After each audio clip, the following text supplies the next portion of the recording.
thank you for joining us. Everyone, please give John a round of applause. I know a lot of you know him personally. That was a really good round of applause. All right, well, let's go ahead and get started with just kind of, I always like to let the people that we interview introduce themselves, because you'll do a better job than I would do. So if you'll just, for the people that don't know you already, give them an idea of what OpsCompass is and what your role is there. Sure. So OpsCompass is a software platform for helping customers manage their risk and the different cloud platforms. We help them manage, risks from software licensing all the way to security to compliance, all the different things. We support Amazon Web Services, Microsoft Azure, Google Compute, those sorts of things. So customers connect up their clouds to OpsCompass, and OpsCompass helps them, not make configuration problems and not spend too much money and not get audited by, Microsoft or Oracle. So that's what OpsCompass does. My background is as a career entrepreneur. I've never really done anything other than start my own companies. I joke that the last real job I had was at Blockbuster Video when I was 16. Because that was actually the last company I worked for that I didn't start. It's not a very cool story with my kids at this point because they don't know what Blockbuster Video is. So it's definitely not cool. But I got into kind of entrepreneurship. I was lucky enough, I basically got involved in everything that was pitched to me, and every idea I had I pursued when I was in college. And I ended up working with a guy I knew in high school, and we founded a hosting provider where we basically supported an open source content management system and then provided some tools and support. This was like the Web 2.0 era in the early 2000s, where every company in the world was like trying to build websites with forums and like rich internet content. And we had great timing. We were in college, it blew up, it was really fun. We started into a apartment and, really, we turned into a top 5 global Microsoft hosting provider. So that kind of launched me into the entrepreneurial world. And I always thought of myself not necessarily as a hosting guy, even though I was. I just really thought of myself as a guy who started things. So my kind of expertise beyond, I guess, starting things and being a little bit stubborn and wanting to be independent is I am a technical person. So I work with infrastructure and I know security and I know lots about building software and things like that. So that's how I got to OpsCompass. That's why it's got the security bent, but I definitely consider myself much more of an entrepreneur than I do necessarily a technologist, even though I start technical companies. Yeah, well, I feel like, entrepreneur is very rare. It's kind of like an ongoing joke in the investor space and stuff that people that call themselves a business person, just a business person, it's that means you don't do anything. You don't have any skills. That's what I always think. Yeah, you got to have some other, you're a salesperson, you're a marketer, you're a technical, you're a design person maybe. You have to bring something to the table in addition to the business acumen, but someone's got to come up with the ideas in the first place. So. And entrepreneurs are typically people that also have a lot of varying skill sets. Most of the other entrepreneurs I go are pretty good, almost marketing, positioning, messaging people, because you're used to coming up with ideas, but also having to articulate to people what it means and why it's important. So, even with OpsCompass, I'm CTO, but marketing reports to me. So, and it's because at the end of the day, nobody at OpsCompass can talk about what we do as well as I do. So, yeah, no. And that's kind of, to me, that's the real entrepreneur skill is kind of whatever you're doing, kind of understanding the important kind of magic sweet spot and being you're always the best at talking about it because you're the one that saw it, you believe in it, you're excited about it. That value proposition. Yeah. Being able to articulate that to customers, to investors, to team members. Yeah. All of the above are very difficult. Yeah. So what happened with some of the other companies that you started, and how did you end up starting OpsCompass? So we, with the first company, I were in college and took off. I ended up exiting that business. It's now owned by a Deluxe Check and that sort of thing. I personally was ready for something very new because we were making all of our money hosting websites for big companies around the world, governments. We had a sweet customer list. But I'm looking at it and it's customers are spending more than ever on marketing, digital assets, everything else. And, we're growing, but we're not getting a bigger spend. Customers were starting to go to paying to have apps built and social media, and they were getting much more into SEO analytics. So spending, we had customers, big global companies spending like $25,000 a month on hosting, big websites and stuff. Like, and I saw that was not going to last. Like, you guys are probably, most people here are probably familiar with like, it's called Wix. Wix is what I'm talking about? Yeah. I mean, I helped their early investors do due diligence on their like seed round. I was doing a lot of work in Silicon Valley, and like when I saw their business plan and what they were doing, and I'm sitting there looking like these guys are going to sell $5 a month like hosted websites. I'm like, we're toast. We better do something. So I was starting to see that things were changing in the environment, and I wanted to do something different. It was a good timing for the business. I ended up after the first go around, the company's called Manage.com now. Our data center partner was local here. It was CoCentry. CoCentry is now called TierPoint. They've had a couple exits, all over $100 million, and this is a local startup. The founder of that's Manny Cavedo. That's my original partner with OpsCompass. And Manny and I, 10 years ago, started when we both exited our companies, we started an investment group that is still, it's called Layered Innovations. It's just an investment vehicle, but it's the largest shareholder in OpsCompass. And Manny and I had gotten together. He was a data center guy, I was a hosting guy, and we built like 3 different companies together. We built Layered Eye, a mobile marketing platform. Dusty Davidson was actually like my partner in that. We built Layered Health, which we've now donated to the University of Nebraska, and we worked with Levi on some of that stuff. Layered Health is a great business that we built in like 2 years of my life. My sole job was building and growing that. And we had an awesome run and great customers, but one of the things that happened is it's like my partner Manny and I realized that with our backgrounds and our skill, we're technical infrastructure guys, like we know security and compliance. Being healthcare executives was such a hard lift because we felt like we were always kind of playing a part on TV versus stuff we really knew about. So we were seeing the cloud thing really come on us fast, and I had really strong feelings that doing things around security and compliance in the cloud was going to be a big deal. So I convinced my partner Manny that we would be able to raise money way easier. We would be able to like fund this and build this thing, and there would be so much less friction than on the healthcare side with regs. Like you have to raise so much money to be meaningful. So that's kind of how OpsCompass started, and it started with me starting to spend a little bit less time on Layered Health and more time on this new project. And then next thing you know, I was full time.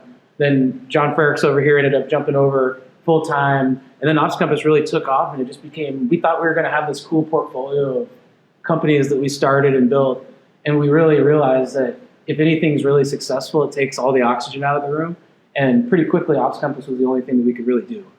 Right, yeah. So what do you think it was was it just the timing, or do you think you were able to build a superior product with OpsCompass that really was able to take advantage of that opportunity? I mean, I've always attributed most of the success I've had. I've always felt like timing was frankly like a overwhelming factor in it. As much as I'd like to say we were like really smart, like so much of like my first company was Web 2.0 and all these things. It couldn't have been a better time to start what we did, and we didn't really know. We just started it because we thought it'd be cool. And OpsCompass is very much the same way. I mean, I had a little bit more insight into it. Like we started OpsCompass when we did because I had a really strong feeling that cloud was going to be very big. The thing that sold me actually wasn't any numbers on cloud adoption. It was just knowing Microsoft and Google and Amazon and how much money they have. And I was starting to see how Microsoft was just buying cloud customers. I thought, okay, this is going to be huge. All these huge companies are just going to make sure it's going to be huge. Mm-hmm. So I don't, even if I don't know quite how it's going to get to these huge adoption numbers, it's like, there's no way Amazon and Microsoft and Google aren't going to just brute force this market into existence. So like kind of had that insight there, but the timing was more important than anything. And then we just started building products to solve kind of parts of the problem because it's such a big problem. Nobody can really build something that's going to solve the whole thing up front. So you kind of have to pick your spot. What's our niche? Like where are we going to play here? So let's spend a little bit of time on that. How could someone think about timing and like when they're looking out at the market and kind of think about opportunities like that, if they're in innovation or trying to come up with an innovative idea themselves? Are there any kind of pieces of wisdom that you feel that have served you really well, and like just how to look at kind of a space and identify opportunities? Well, the key is understanding that balance between, if you have a really good idea, it's really hard when you can't see any other evidence that anybody else has thought of this. And you're kind of crazy if you don't think for a second, all right, is it really that good? Because I don't see any. But at the same time, you don't want to see too much of it, because then you realize that maybe your idea wasn't as new and good as you thought. There's like a lot of it going on out there. So for me, it was like really paying attention to, like, I was actively looking for people doing what my idea was and wanted to see some people doing it, because I'm not so confident that I'm going to think, like, I could just totally be off in left field.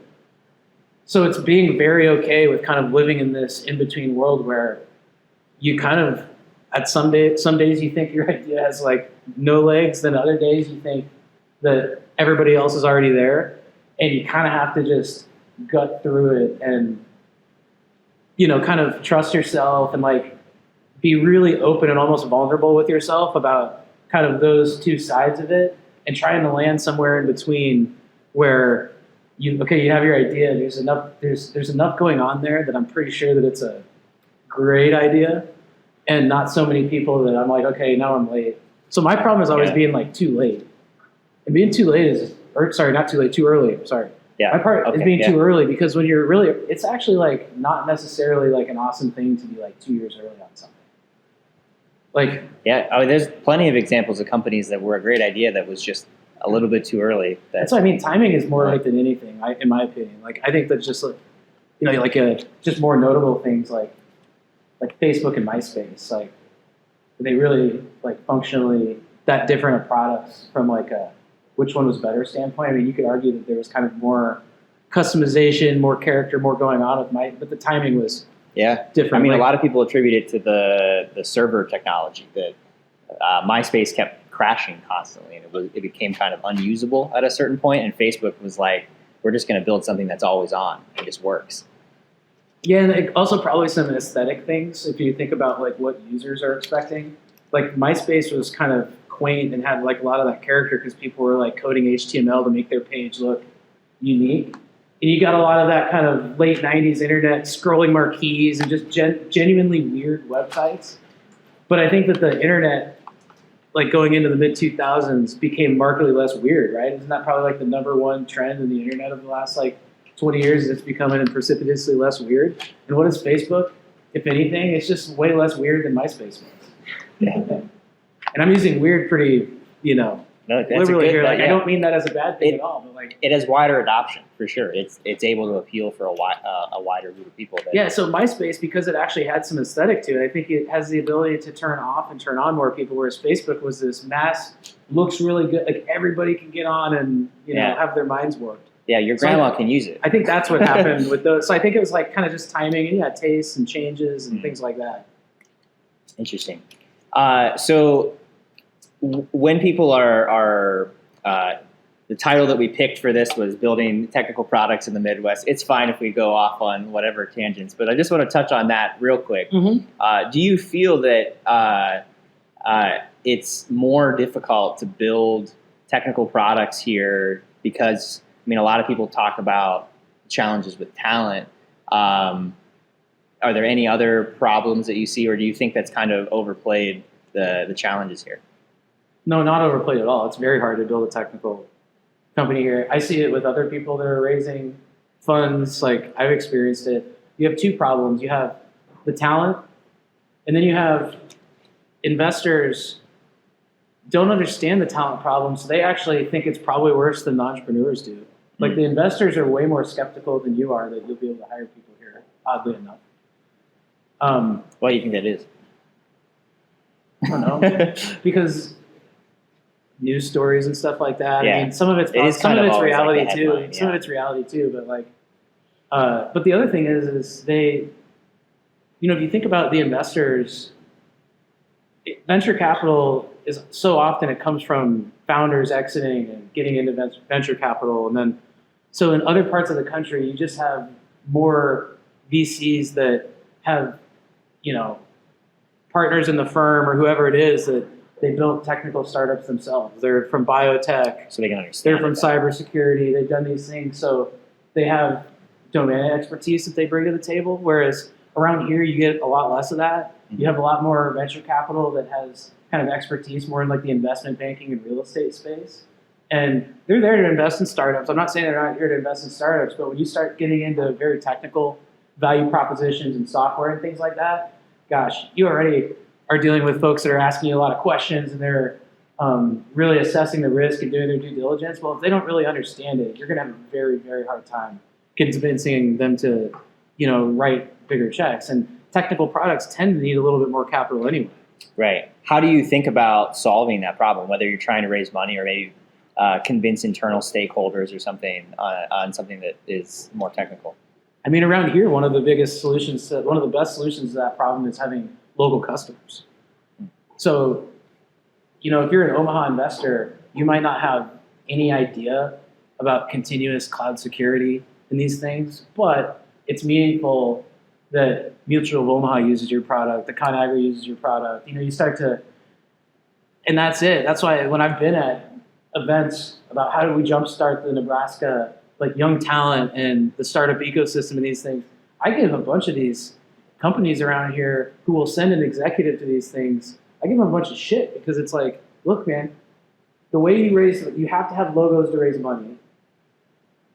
And the only way you can grow and build a startup is by having the capital to do it. So it's like big companies in Omaha, the best thing you can do for startups here is to like buy people's products, because it's the only way we can convince investors that, because I can't explain to them what the product, like that's not their expertise and we don't have a lot of depth and investment expertise there. So like, that's kind of my, I guess. Oh, no, that makes sense. Like, I mean, especially in the Midwest, there's a bit of a like, oh, I know Mutual of Omaha. I know people at Mutual of Omaha. So if they trust it, then I can trust it, especially the investors. Like they're all in those same circles. So exactly. And like to a Nebraska person, to an investor in, Austin or San Diego or LA, the Mutual of Omaha using your product is like, oh, it's a logo. It's a big company. It's fine. But in Nebraska, it's like, if you're raising money locally, it just, means a little bit more. Yeah. Probably because they're local and they know that it's so dang hard to sell to anybody. They're like, oh, they got it.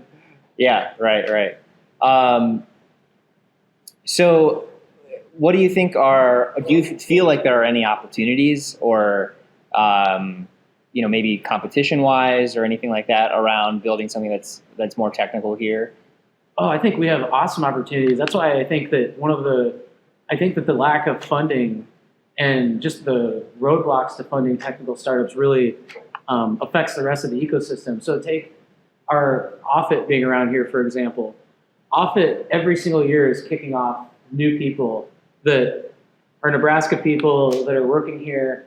And increasingly, these people have machine learning, AI skills, like the technology that Air Force people are working with is just through the roof. So we have this interesting place that's bringing this talent from around the country who has been highly trained in machine learning and AI. And at the same time, we also have very good universities here that are graduating students that have these skills all the time. We just don't keep many of them here. So some of it is like, I personally, like, it'd be great if somebody lived here, but the world is like a lot different. So I think it'd be cool. Like if somebody wants to go live in LA and hang out, that's great. But like, you should work for my startup here in Omaha. And by the way, maybe when you're at a different place in your life, you might actually really like coming back here and living here. But this idea, I think we've kind of gotten obsessed in the Nebraska area, but Omaha in particular, about the place. We've assigned, it's a very old school kind of mindset where, look, isn't it better for us to have somebody, if somebody's going to leave, isn't it better for them to like still work for a Nebraska company and like, if you want to go live some, weather's nice or whatever. And I just think that like we've been slow to adopt that mindset of like, I mean, we have had people that work for us at OpsCompass that are essentially Nebraska people that don't live here anymore. Right. Yeah. No, I think that especially within the last couple of years, it's accelerated so quickly. It was happening already before, especially in technology, where it's like I can work from a laptop, so why, or a computer, from anywhere. I don't need to be in an office here. Yeah. And it is interesting because obviously cities and economic development organizations want to focus on creating jobs in a specific area, and they want people to move here. Yeah. And it's like, I do too, but like, the next best thing again is that they work for me still. Like they can work for, we can hire them. So I just find that like younger companies, startups care much less about some of those things, like where the office is and like where people come from and everything else. And I think that as a community here in Nebraska and here in Omaha, we should probably care a little bit less about that too. Yeah. How do you think about like hiring the best talent if you are not thinking necessarily about geographic area? Are there ways to? I think the challenge is that you don't get to necessarily meet people in person and build a relationship over time. How do you think about those challenges and opportunities? It's definitely difficult. I mean, the thing is we all started doing this with a lot more we were more deliberate about it. There's more urgency because of COVID. Mm-hmm. But if you take COVID out of it, you fly people in to do company things. Like we've got technology. Like, I think that some of it we'll find is not as big of a deal as we thought maybe. Mm-hmm. But going back to the idea that we're talking about technical products, technical startups. One of the great ways to attract people is to be working on really cool problems. So like one of the things I think is very underrated is if you're building a technical startup here, I promise you'll be able to hire people here that you wouldn't be able to hire otherwise. Yeah. Like you will, I just guarantee it. Because most like really smart people tend to see those ideas and are like, oh, that's sweet. And particularly technical folks like to work on cool stuff. I mean, even on the marketing side, like as a marketer, everybody gets around. I get to work on something cool that like will take so many other things off the table as like a consideration. Yeah, so like I'm not totally convinced that if you have a cool startup, it's like that hard to hire people here necessarily. I think that there's other things to me like the fundraising part of it's way more difficult than the hiring part of it. Yeah. Do you have any insights into like so you identify a problem that you feel like the time is right and you're working on a product to solve that problem, but the market is continuing to move while you're doing that. Yeah. How do you think about continuing to innovate and kind of keep up and potentially stay ahead of the curve as things continue to develop? Like cloud computing obviously was has exploded since you started. How are you looking at those problems now and making sure you're still kind of doing things that are innovative? Well, part of it is if you're really early, like it won't be as big of a problem because you'll be actually working on stuff and then you'll be like just always continually surprised at the delay on. You're just like you're like, are you guys going to be done? Yeah, I mean, that's a good question. Gosh, I don't know. That's a fair answer. Yeah. Yeah. Yeah, no, I think that's a tough thing that like for now, your company's in a position that it's still something that's somewhat well, I think for me, like unique or any idea that I ever end up liking ends up being something where I kind of have an initial idea. It's an initial thing to do that I definitely think is cool, but it's always just like a real small part of this bigger. And I think that's some of it is like having that. If you ever have an idea that your whole idea is just all encapsulated in one thing that once you do it, it's over and you better hope it was.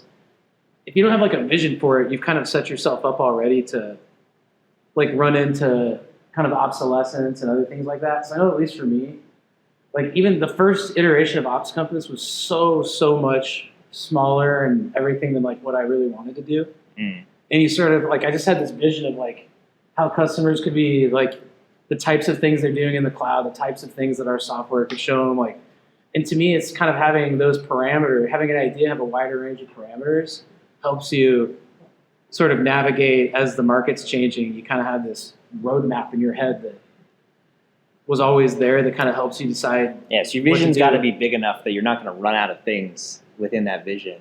And it's also not really tied to like something super specific in the moment that's going to go away. No, the OpsCompass idea is actually really, really nerdy. And I've been on like a bunch of podcasts and stuff, and it's just like, it's esoteric enough that it actually doesn't play very well, but a few people know it. But I was honestly like reading a book by Sir Roger Penrose in like 2015, 2016. And I was reading a bunch about entropy and uncertainty and doing some robotics and stuff at the time. And I was really fascinated by this idea of degrees of freedom. And the more degrees of freedom something has, the more ways it can change, the less you know about it. And I'm like, that's risk. And I just started to have like this idea in my head. I was like, man, if you knew about every like resource or asset in your cloud and you knew all the ways it could change, you could kind of do a lot of really interesting things with like risk management, kind of visualization. So like honestly, that's legitimately how OpsCompass started.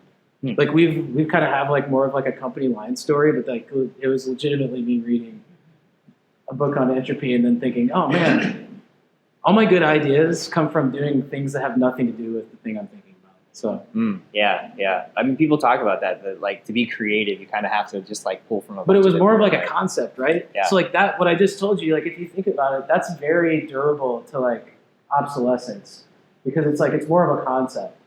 So then to start out, the very first iteration of the product was like, cool, like we're going to focus on this kind of thing called your configuration state of your cloud, and we're going to build a tool that kind of helps you understand how that state is changing. And like, that was basically the pushing off point. Yeah. But it gives you enough room to like continue. Yeah, so as you could tell, like we hadn't sold out to any sort of like market prediction or anything. It was more of like a concept. Well, it's almost too like almost like a value, right? It's like, we're going to work in this space and this is kind of the very broad abstract hypothesis we're working under instead of like a very specific thing. So whatever we need to do to continue to follow that.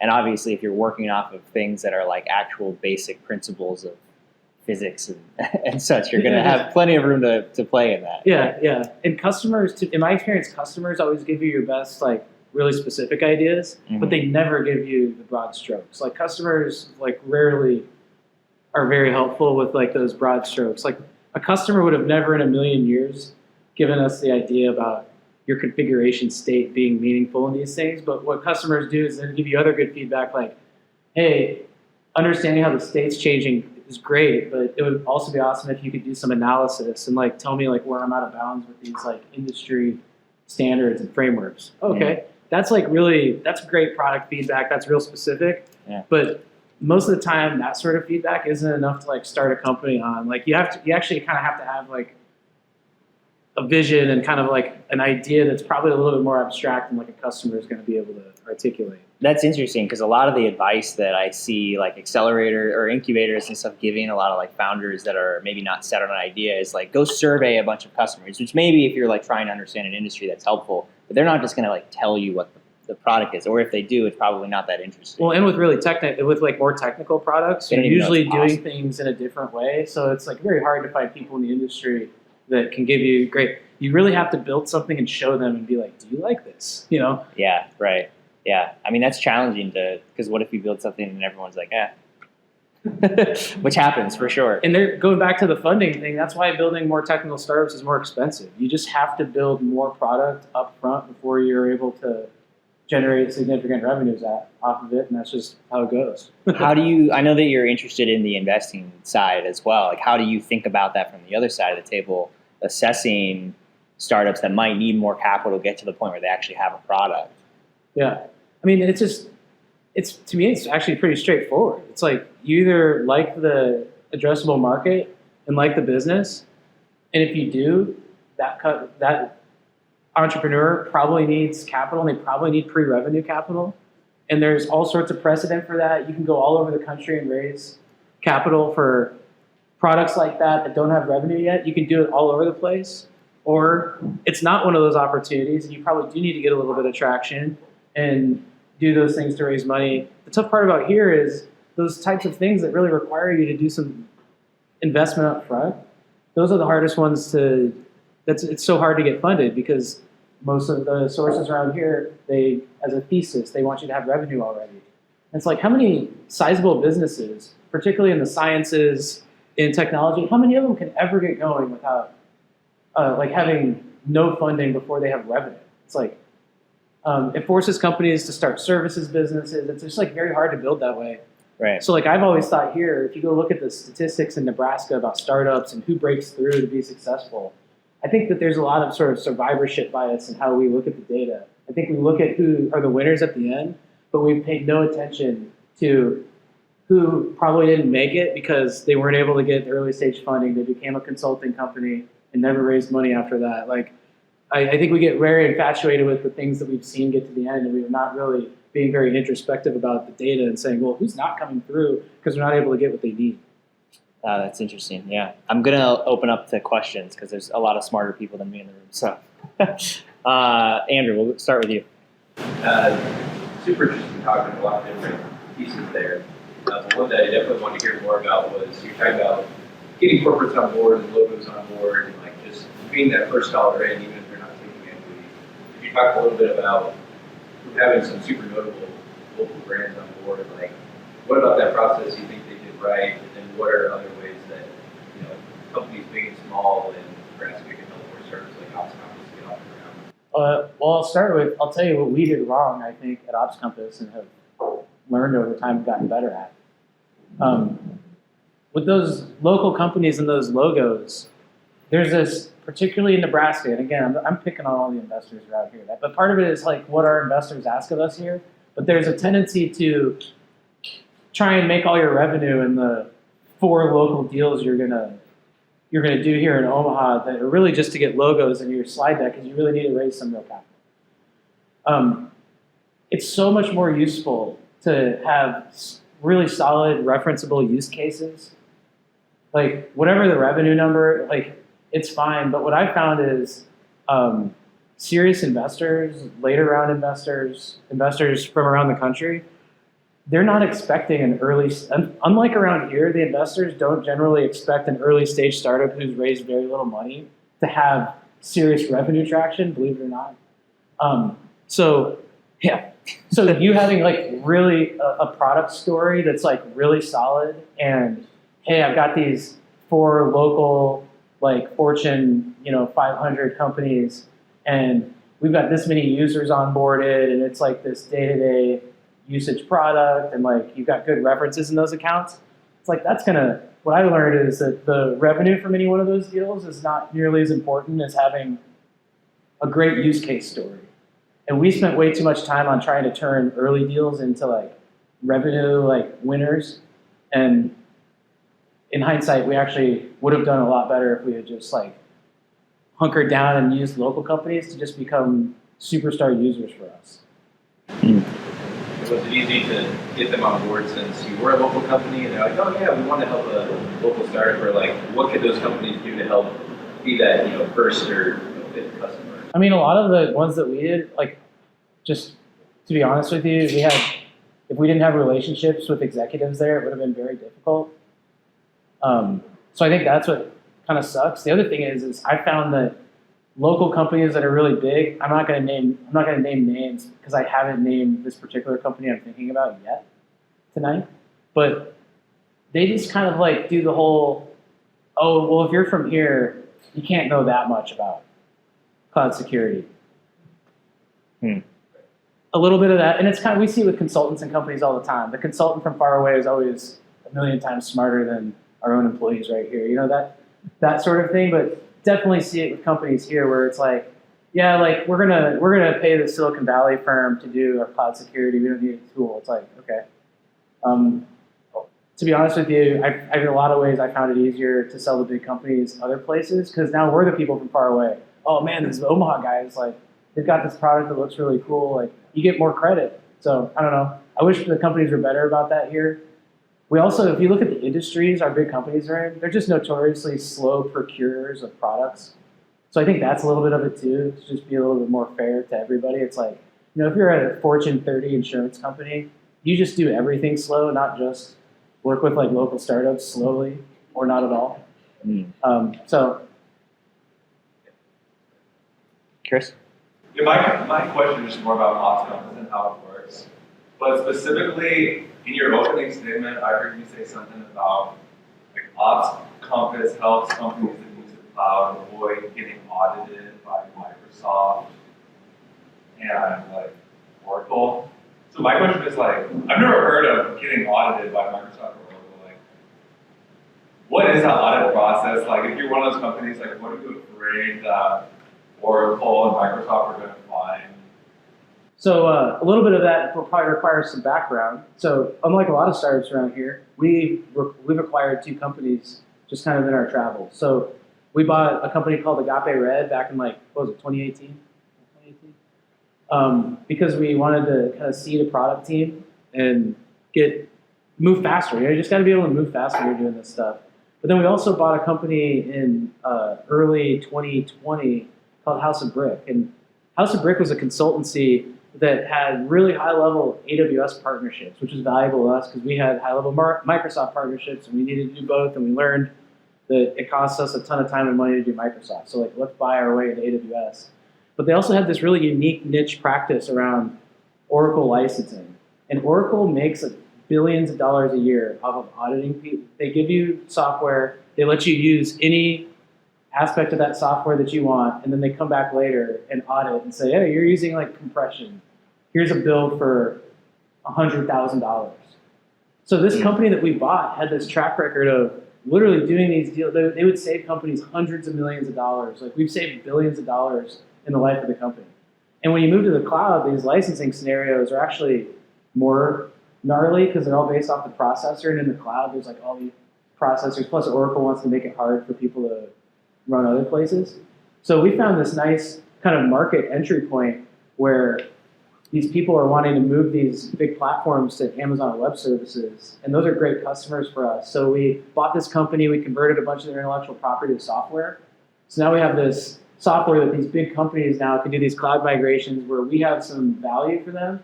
Everything from traditional on-premise databases going to the cloud all the way to the new cloud-native services.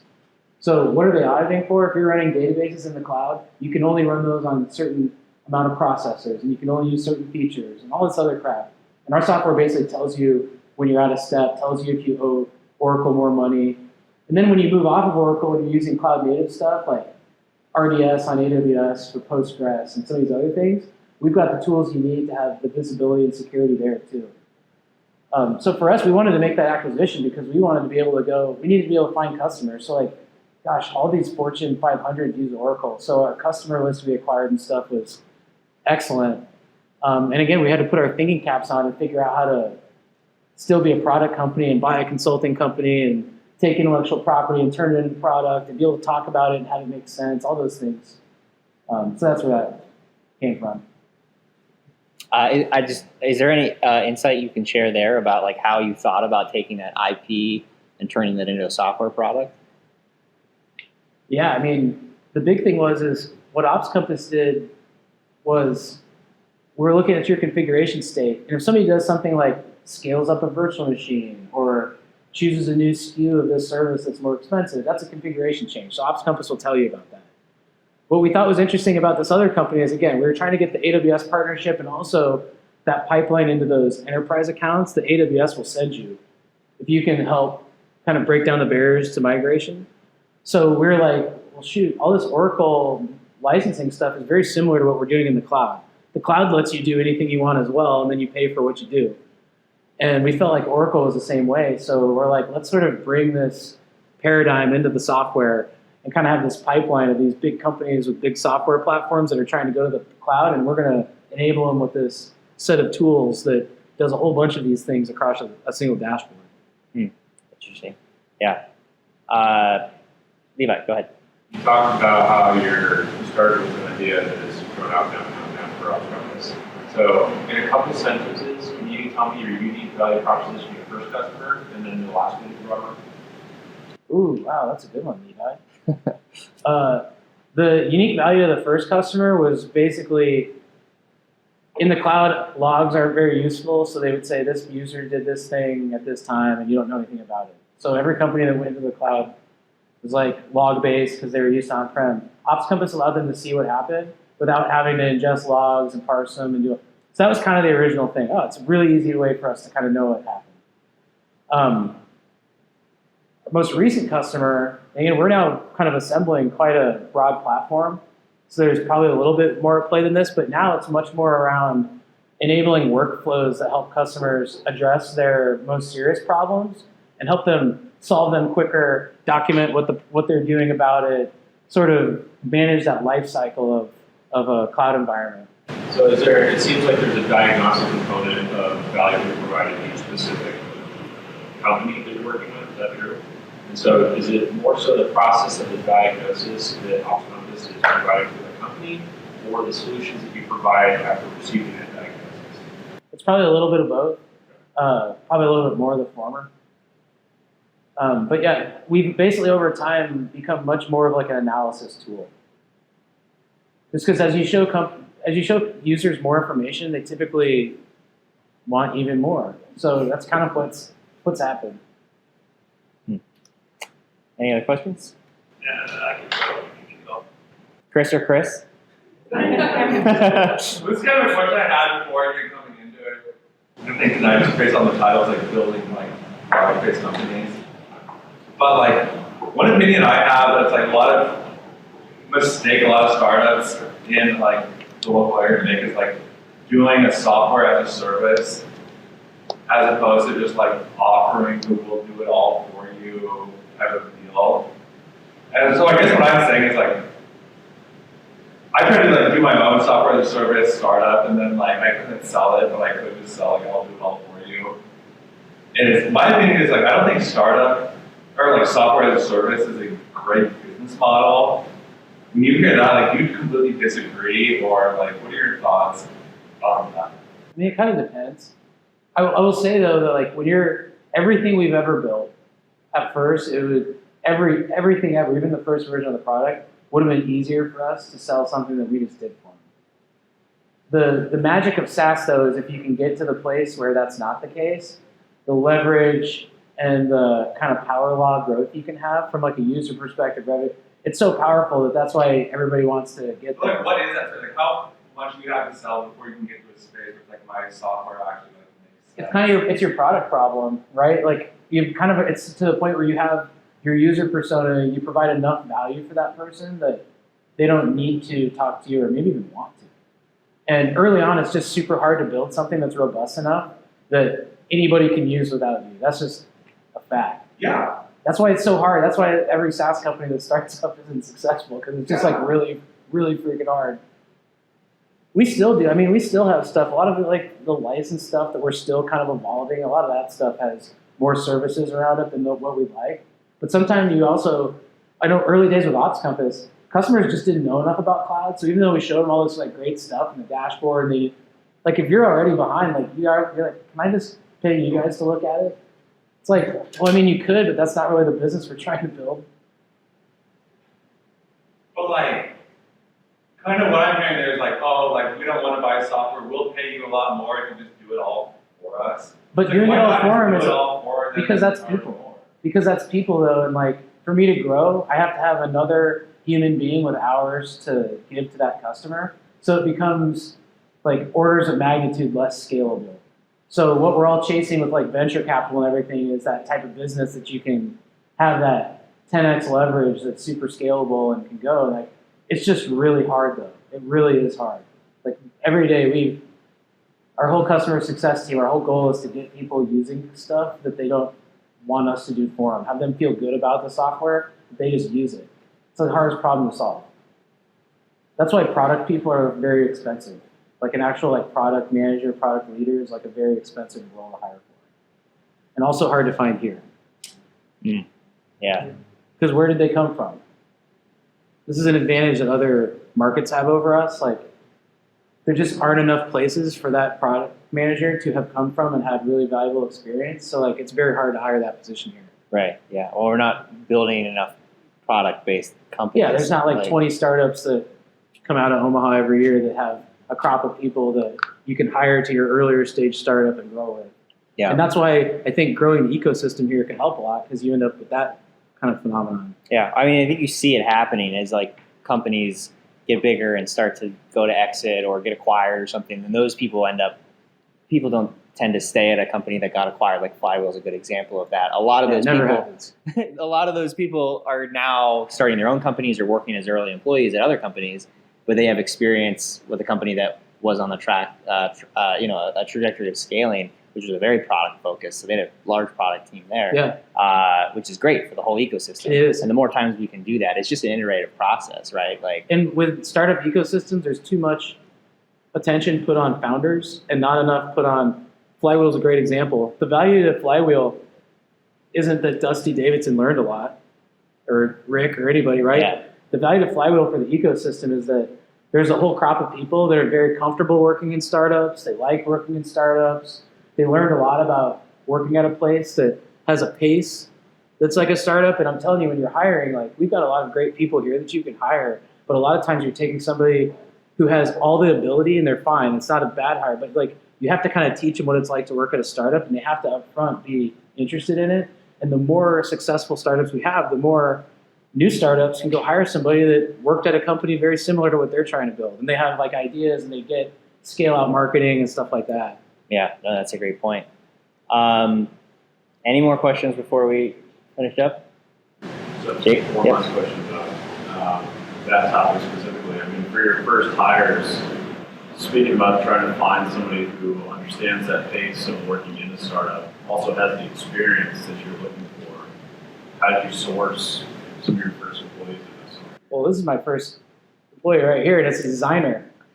Because you got to be able to tell your story. If you can't tell your story to your first customers and your investors and stuff, that's like way more valuable than anything. Like even some of the product stuff, because sophisticated investors aren't going to expect you to be very far along if you haven't done much. So like when you can present yourself and like start to build a brand and do some of these things, like in my opinion, I like early on to lean towards that. Give me great mock-ups, give me great slide decks, give me a great brand feel.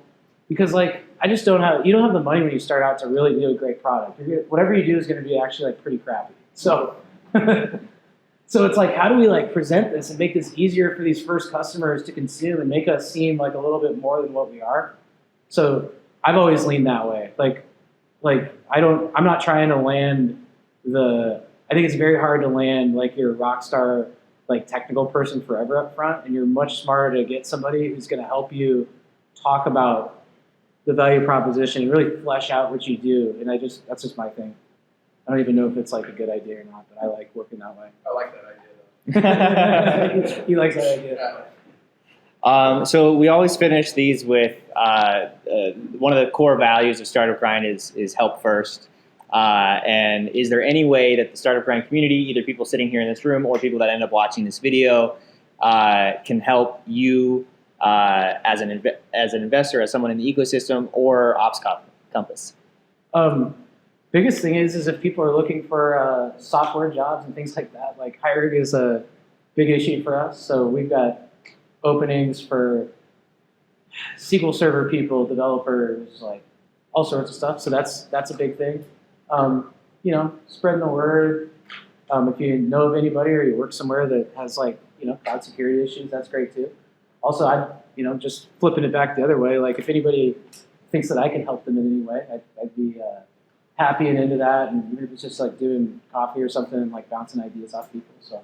All right. Thank you very much. Yeah.